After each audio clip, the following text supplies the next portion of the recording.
Adding positive and negative integers. For the first few examples in this video, we are going to use red and black square chips to represent positive and negative numbers. The positive numbers will be represented by black chips, and the negative numbers will be represented with red chips. So we've got, for our first example, 3 plus negative 5. Since 3 is a positive number, it will be black, and since negative 5 is a negative number, it will be red. So first, I'm going to put out 3 black chips to represent positive 3, and then right underneath it, I'm going to line up 5 red chips to represent negative 5. So I lined them up easily in these 2 rows so that they match up. So these 3 will cancel each other out, and we've got 2 red chips left over. And since we have 2 red chips left over, and red, it means negative, our answer for 3 plus negative 5 is negative 2. In this example, we have negative 4 plus 9. Well, negative 4 is our red number. We've got 4 red chips, and 9 is our positive number, so we've got 9 black chips right here.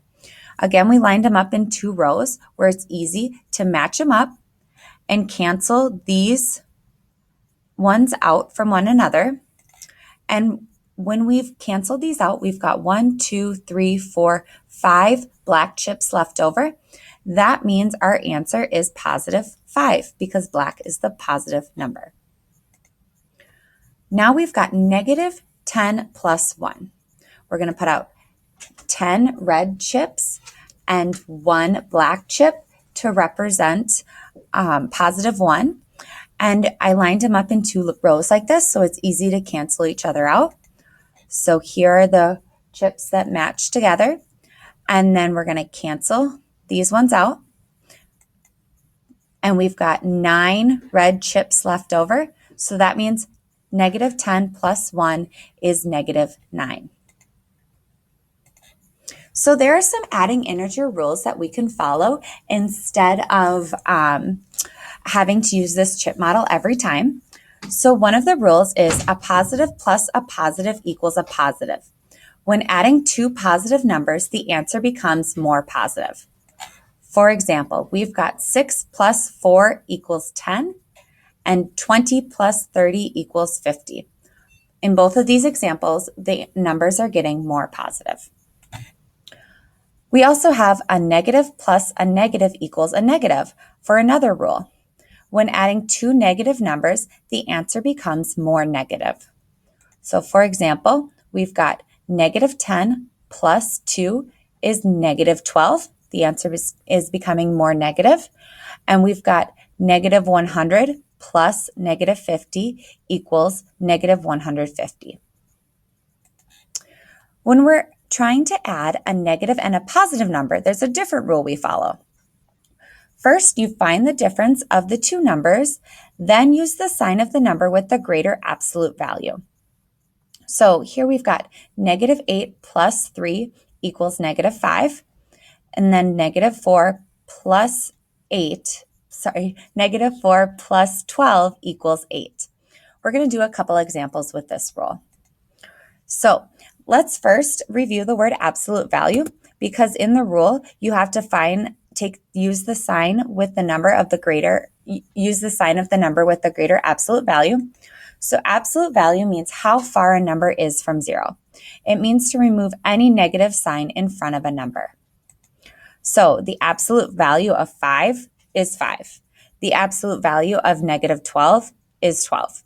The absolute value of negative 1,000 is 1,000. It's how far a number is away from 0. So let's use this rule when finding the sum of a negative and positive number. We've got 3 plus negative 5. We're going to find the difference of the number while ignoring the sign. So we've got 5 minus 3, which is 2. Now we're going to take the sign of the number with the larger absolute value. So we've got the number 3 and the number 5. negative 5's absolute value is 5, and 3's absolute value is 3, and 5 is bigger than 3. So that means negative 5 has a greater absolute value, and our answer will be negative. So 3 plus negative 5 is negative 2. Now we've got negative 15 plus 25. First thing we need to do is find the difference while ignoring the sign. So 25 minus 15 is equal to 10. Then we're going to take the sign of the number with the larger absolute value. So we've got negative 15's absolute value is 15, and 25's absolute value is 25. The positive number has the larger absolute value, so that means our answer is positive. So negative 15 plus 25 is equal to